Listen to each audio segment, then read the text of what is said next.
오늘 준비한 고기부터 보시죠. 클래식 소시지에서 산 이탈리아 소시지 살시치아입니다. 유럽에서는 이것도 소시지라고 부릅니다. 케이싱에 싸지 않은 양념 다짐육 상태도요. 실제 이탈리아식으로 시즈닝한 뒤 비조리된 생소시지는 온라인에서 오직 이 샵에서만 팔고 있었습니다. 그리고 코스트코의 미국산 냉장 쇠고기 다짐육입니다. 너무 큰 용량이라는 점을 제외하면 단점이 없는 현 시점 일반 소비자가 구할 수 있는 가성비 최고의 다짐육이죠. 이탈리아 위키를 읽어보니 이탈리아 지역마다 주재료와 모양이 꽤 다르더라고요. 그도 그럴 것이 가장 오래된 라자냐 기록이 무려 1238년이랍니다. 이때가 고려 고종 25년 몽골 제국이 황룡사와 구축목탑을 불태운 해입니다. 우리나라 김치도 전국 팔도가 다 다르고 원조를 정할 수 없듯이 라자냐도 어느 한 지역 것을 딱 고를 수가 없었어요. 믿을만한 이탈리아 레시피를 찾기 위해 영상을 40여 개 보고 결국 그 유명한 제나로 콘탈도 할아버지의 레시피 영상을 골랐습니다. 제이미 올리버의 요리 스승으로 알려져 있죠. 이 영상이 어머니를 추억하는 부분이 있어서 정말 울컥하거든요. 화면 밖으로 튀어나올 듯한 이 감동을 그대로 재현해보고 싶어졌습니다. 가장 먼저 라자냐 사이에 들어갈 라구 소스를 만듭니다. 돼지고기인 살시치아가 1kg고 소고기는 1.5kg를 덜었으니까 총 2.5kg 고기가 들어갑니다. 20인분 넘게 만드는 건데요. 영상을 끝까지 보시면 20인분 하는 게 맞는구나 느끼실 거예요. 냄비를 뜨겁게 달구며 올리브 오일을 넉넉하게 붓습니다. 지금부터 다짐육 2.5kg 전체에 골고루 마이야르 반응을 일으키는 대장정을 시작합니다. 잠시 소리를 들어보시죠.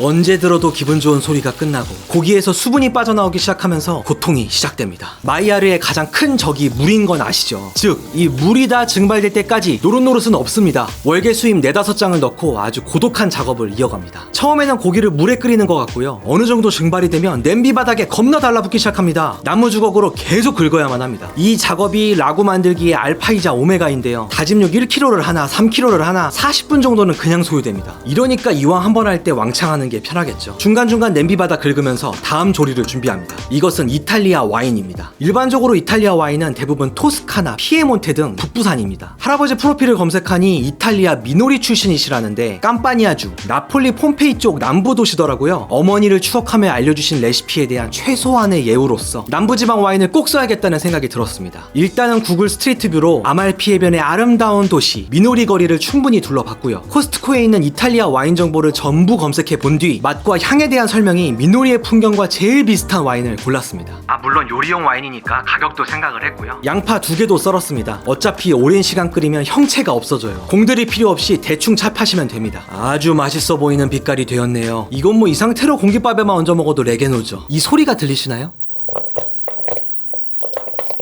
이 톡톡 터지는 소리가 계속 들리는 정도면 마이야르는 충분하다고 봅니다.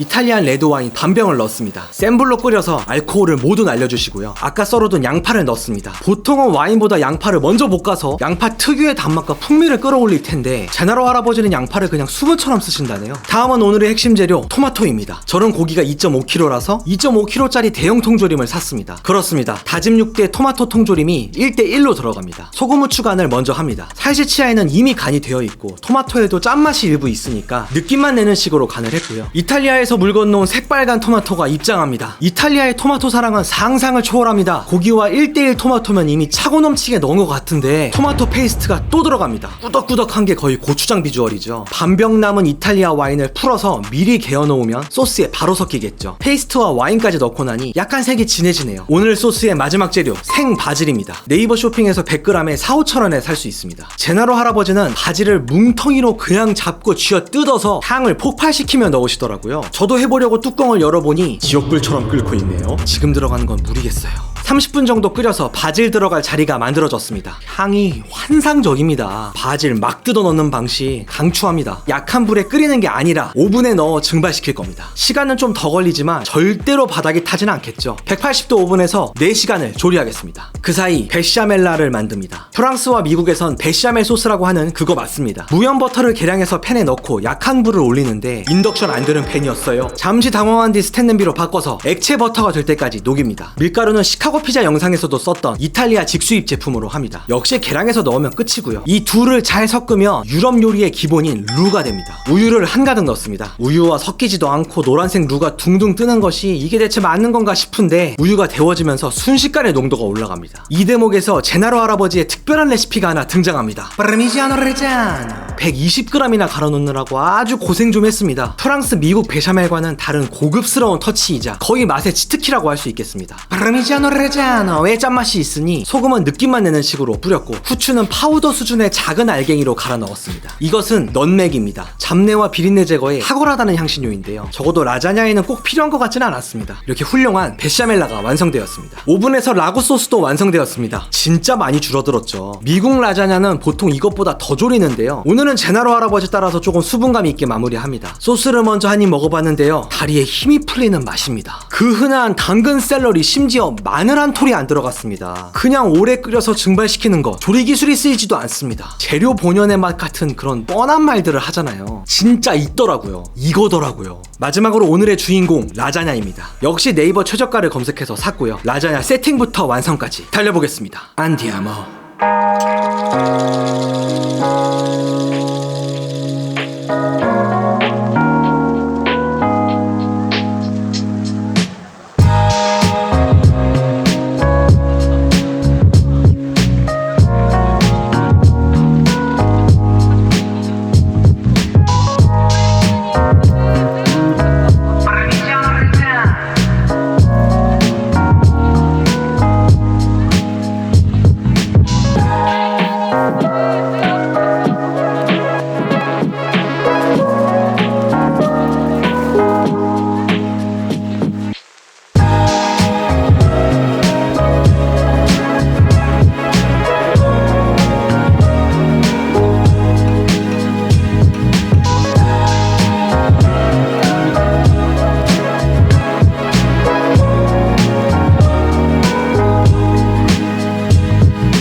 처음에 고기를 볶기 시작할 때부터 지금까지 그냥 먹고 싶다 그 생각밖에 안 했어요. 드디어 먹을 수 있네요. 여기 가운데 있는 것이 제가 만든 제라노 할아버지 버전의 이탈리아 전통 라자냐고, 바깥쪽에 있는 것이 옆에 저건 뭐야? 라자냐가 채식계에서 아주 중요한 메뉴더군요. 그래서 채식 천재 육식맨 와이프가 라따뚜이 라자냐를 만들었습니다. 양파, 파프리카, 가지, 호박으로 토마토 소스가 만들어지고요. 바질, 이탈리아 파슬리, 모짜렐라, 리코타 치즈 왕창, 계란을 섞어 빵에만 발라 먹어도 난리날 리코타 스프레드를 만듭니다. 라따뚜이 장식을 위해 호박, 가지, 토마토를 둥글게 썰고 마늘, 허브 등으로 시즈닝하고요. 토마토를 1층에 깔고 육식맨과 다르게 에그 라자냐를 사용합니다. 리코타 스프레드를 펴 바른 뒤 그 위에 라따뚜이 채소가 올라갑니다. 한 번 더 반복하면 세팅 완료입니다. 아름답게 완성된 라따뚜이 라자냐까지 시식을 이어갑니다.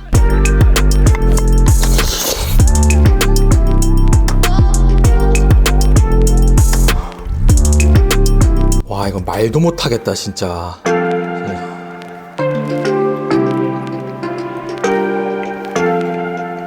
완벽하네요. 완벽.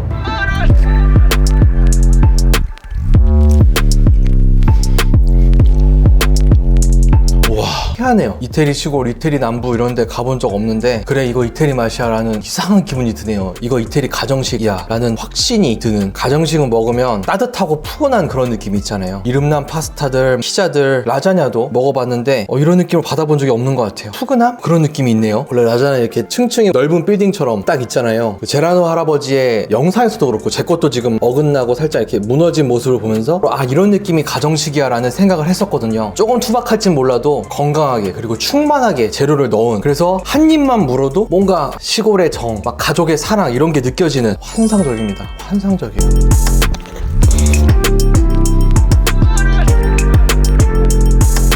끄트머리 레전드다. 아, 이건 더 먹어야 되는데 이걸 또 먹다가는 저 와이프의 라따뚜이 라자냐를 제대로 못 찍으니까 여기까지만 먹고 바로 먹어보겠습니다.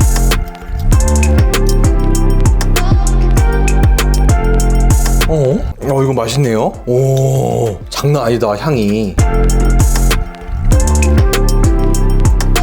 대단히 섬세합니다, 맛이. 토마토가 고기랑 섞이면서 유화되고 이런 맛이 아니라 본연의 맛을 갖고 있어서 토마토가 더 톡 쏘는 맛이 있고 파프리카랑 어우러져 있어요. 센터는 리코타 치즈인데 메인 보컬은 토마토네요. 정말 수준 높은 건강식이다. 상상 이상, 기대 이상. 하지만 채소가 많아서 이것도 충분히 배가 부르기 때문에 여기까지만 먹는 걸로 하고, 이 감동을 빨리 좀 이어가야 돼요. 지금 뭐 이미 보고 계신 분 있었죠. 와인잔을 준비해두고 있었습니다. 원래는 한 병을 다 넣으라는 레시피인데 한 잔 먹으려고 남겨놨죠.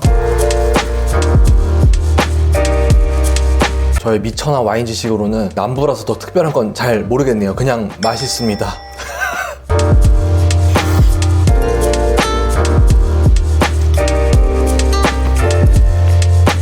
살면서 먹은 라자냐 중 제일 맛있다, 이 정도 수준이 아니네요. 이거는 랭킹을 한번 검토를 해야 되겠다. 제가 지금까지 만든 음식 중에 랭킹을 정해서 여러분들과 공유를 하고 있었는데, 재료빨, 요리빨 부문을 나눴어요. 요리빨에 베이컨 잼을 밀어낼 만하다. 그래서 이 라자냐가 요리빨 부분 4위로 오피셜 랭킹을 조정해야 될 만큼 압도적인 맛입니다. 정말 과장스러운 말인데, 정말 과장하는 게 아니라 이탈리아 시골 마을에 온 것 같은 맛이에요.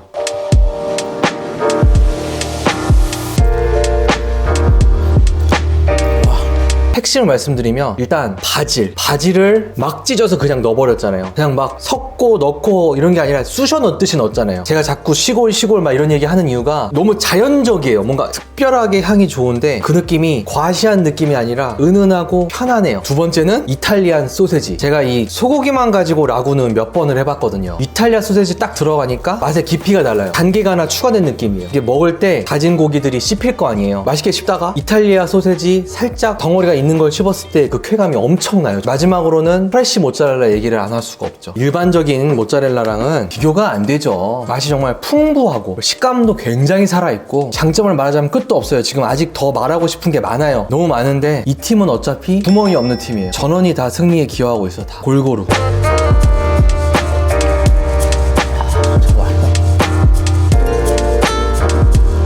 이건 정말 와인하고 꼭 같이 드셔보시는 게 좋겠습니다. 이거는 홈메이드 베이컨 클래식 까르보나라보다 이게 맛있어요. 라자냐를 순위 3위에 올려놓겠습니다. 압도적이다, 압도적.